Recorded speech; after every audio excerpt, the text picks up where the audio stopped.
Setiap kali mata terbuka pada waktu pagi, 5 lelaki ini masih melihat pemandangan yang sama. Kapal yang tidak bergerak, kawasan pelabuhan yang dikawal, sistem kapal yang semakin bermasalah dan telefon bimbit yang menjadi satu-satunya penghubung dengan keluarga beribu-ribu kilometer jauhnya. Hari berganti minggu, minggu bertukar bulan, tetapi jawapan tentang bila mereka boleh pulang masih tidak muncul.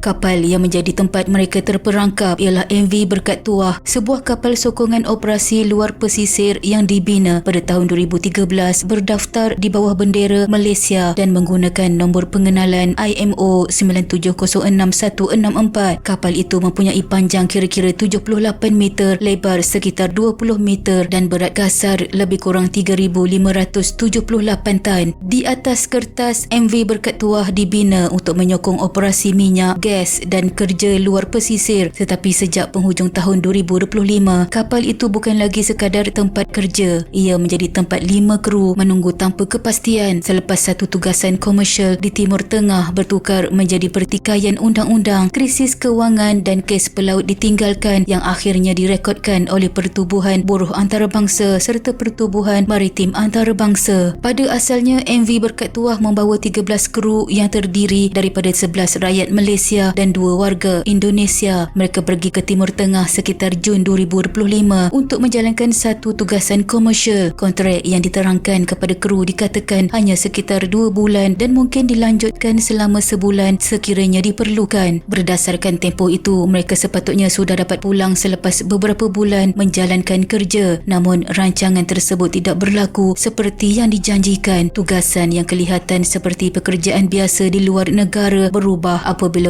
pertikaian berlaku antara pihak yang mengendalikan kapal dengan pelanggan di Timur Tengah. Sekitar September 2025, kapal itu dikenakan tindakan undang-undang dan ditahan melalui proses mahkamah. Apabila sesebuah kapal ditahan, kapal tersebut tidak boleh meninggalkan kawasan pelabuhan sehingga pertikaian, tuntutan keuangan atau arahan mahkamah diselesaikan. Sejak itu, kru mula terperangkap dalam masalah yang bukan mereka cipta tetapi terpaksa mereka tanggung setiap hari. Struktur pengurusan MV Berkat Tuah turut menjadi sebahagian daripada kekusutan kes ini. Rekod kapal menyenaraikan Syapadu Marine Private Limited sebagai pemilik berdaftar, manakala Syapadu Marine Sendirian Berhad dikaitkan dengan pengurusan komersial. Dynamic Navigation Sendirian Berhad pula disenaraikan sebagai pengurus sistem pengurusan keselamatan ISM yang bertanggungjawab terhadap operasi dan keselamatan kapal. Kapal itu juga dikatakan disewa secara bareboat kepada Dynamic Navigation. Dalam aturan bareboat, pihak penyewa lazimnya mengambil alih pengendalian harian kapal, menyediakan kru, mengurus operasi dan menanggung sebahagian besar tanggungjawab berkaitan penggunaan kapal. Apabila kapal mula ditahan, masalah gaji turut timbul. Kru mendakwa bayaran mereka tidak lagi dibuat mengikut kontrak. Mereka masih berada di atas kapal, masih perlu menjalankan tugas dan masih perlu memastikan kapal berada dalam keadaan selamat, tetapi gaji mula tertunggak. Menjelang Februari 2026, tunggakan yang melibatkan semua kru telah mencecah sekurang-kurangnya $186,885 Amerika Syarikat. Pihak negara bendera telah dimaklumkan mengenai keadaan kru pada 25 Januari 2026 sebelum International Transport Workers Federation atau ITF membawa kes itu secara rasmi kepada pangkalan data ILO IMO pada 6 Februari 2026. Kes MV Berkat Tuah direkodkan sebagai kes Seafarer Abandonment atau pelaut ditinggalkan dengan tarikh bermulanya pengabaian dicatatkan pada 1 Disember 2025.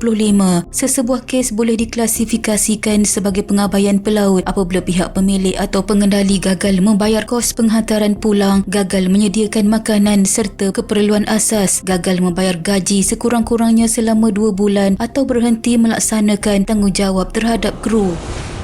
Pada peringkat awal, terdapat kekeliruan di media sosial yang mengaitkan MV Berkat Tuah dengan ketegangan geopolitik di Teluk Parsi atau kemungkinan penutupan Selat Hormuz. Namun kronologi sebenar menunjukkan kapal itu sudah ditahan sejak sekitar September 2025 akibat pertikaian komersial dan proses undang-undang. Ketegangan serantau mungkin menambahkan kebimbangan terhadap keselamatan kru, tetapi ia bukan punca asal mereka terperangkap. Keadaan kru semakin sukar kerana mereka tidak bebas meninggalkan kapal atau bergerak sesuka hati. Kawasan pelabuhan dikawal dan pergerakan individu bergantung kepada permit, dokumen imigresen serta arahan pihak berkuasa tempatan. Mereka bukan ditahan sebagai suspek jenayah, tetapi status kapal, kedudukan imigresen dan arahan pelabuhan menyebabkan ruang pergerakan mereka menjadi sangat terbatas. Dalam masa yang sama, pihak pelabuhan tidak membenarkan kapal ditinggalkan kosong. Sekurang-kurangnya 5 kru perlu berada di atas kapal bagi memastikan sistem asas terus berfungsi, menjaga keselamatan aset, mengesan kebocoran, mengawal risiko kebakaran dan bertindak sekiranya berlaku kecemasan. Syarat inilah yang menyebabkan sebahagian kru dapat pulang secara berperingkat, tetapi 5 orang terakhir masih perlu kekal sehingga kru pengganti disediakan. 5 kru yang masih berada di atas MV Berkat Tuah ialah Kapten Hendy Irawan berusia 43 tahun dari Jakarta, Indonesia, Muhammad Luqman Yahaya berusia 31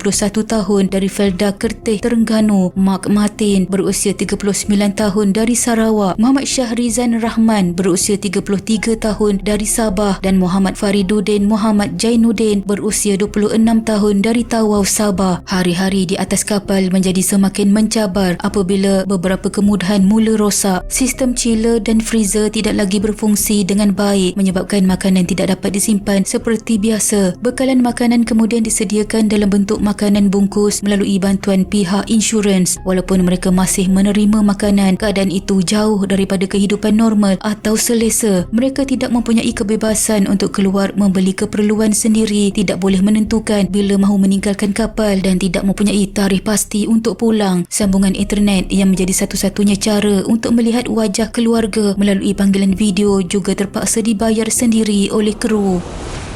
Muhammad Fariduddin sepatutnya melangsungkan perkahwinan selepas Aidilfitri. Tempahan dewan dan persiapan telah dibuat, tetapi semuanya terpaksa ditangguhkan kerana dia masih berada di atas kapal. Muhammad Luqman pula mempunyai rancangan untuk bertunang, namun rancangan itu juga tidak dapat diteruskan. Kru lain berdepan hutang, ansuran kenderaan, sewa rumah dan sijil profesional yang semakin hampir tamat tempoh. Bagi seorang pelaut, sijil dan kelayakan kerja sangat penting untuk mendapatkan kontrak seterusnya. Apabila sijil tamat ketika mereka masih terkandas, mereka bukan sahaja kehilangan pendapatan semasa tetapi mungkin berdepan masalah untuk mendapatkan pekerjaan selepas pulang. Ibu Muhammad Luqman, Saadiah Muhammad yang berusia 70 tahun hanya mampu berhubung dengan anaknya melalui panggilan video. Sebagai seorang ibu, dia tidak mempunyai kuasa untuk menyelesaikan pertikaian syarikat, menukar keputusan pihak pelabuhan atau menyediakan kru pengganti. Dia hanya mahu anaknya dibawa pulang dengan selamat. Tekanan yang ditanggung kru tidak berhenti pada soal wang. Muhammad Fariduddin mengakui pernah beberapa kali terfikir untuk menamatkan hidup kerana tidak mampu lagi menanggung tekanan. Dia terus bertahan kerana sokongan keluarga, tetapi pengakuan itu menunjukkan tahap keseriusan keadaan di atas kapal. Pada 22 Jun 2026, ITF memaklumkan bahawa 5 kru yang masih berada di MV Berkat Tuah mengalami tekanan mental yang sangat mendalam. Terdapat kebimbangan bahawa keadaan itu boleh mendorong kepada perbuatan mencederakan diri atau membunuh diri. ITF meminta campur tangan segera ILO dan IMO sebelum sesuatu yang lebih buruk berlaku.